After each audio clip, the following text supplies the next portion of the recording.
देखिए, बिहार उत्तर प्रदेश से काफी अलग है क्योंकि बिहार का जो बच्चा बच्चा है वो राजनीतिक जानकार है। यही सबसे बड़ी जो यूएसपी है बिहार की। वो भले ही वहां पर गरीबी, भुखमरी, बेरोजगारी के आंकड़े बड़े हों, लेकिन बिहार का जो युवा है और खासकर जो नौजवान और जो बच्चे हैं वो बिहार की राजनीति को भली भांति समझते हैं।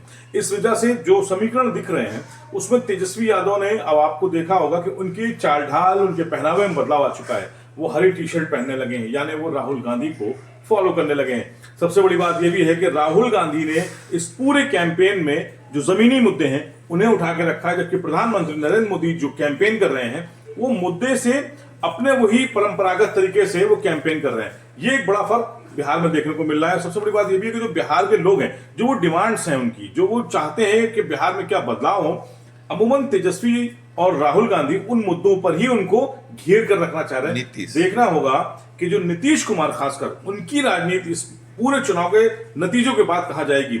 आंकड़े जो आ रहे हैं, सर्वे आ रहे हैं, उसमें नीतीश कुमार को बड़ी बढ़त दिखाई जा रही है।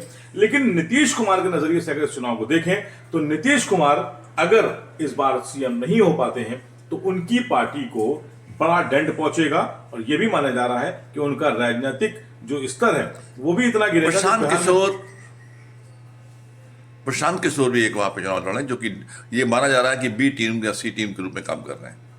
और देखिए, बिहार में शुरुआत से ये माना जा रहा था कि तेजस्वी का जो ग्राफ है वो ज्यादा बड़ा है।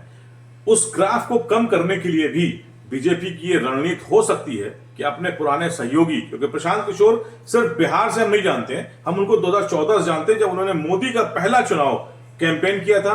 इस वजह से उनसे ये एक्सपेक्ट करना कि वो बीजेपी से दूर हो चुके हैं, ये मुश्किल है।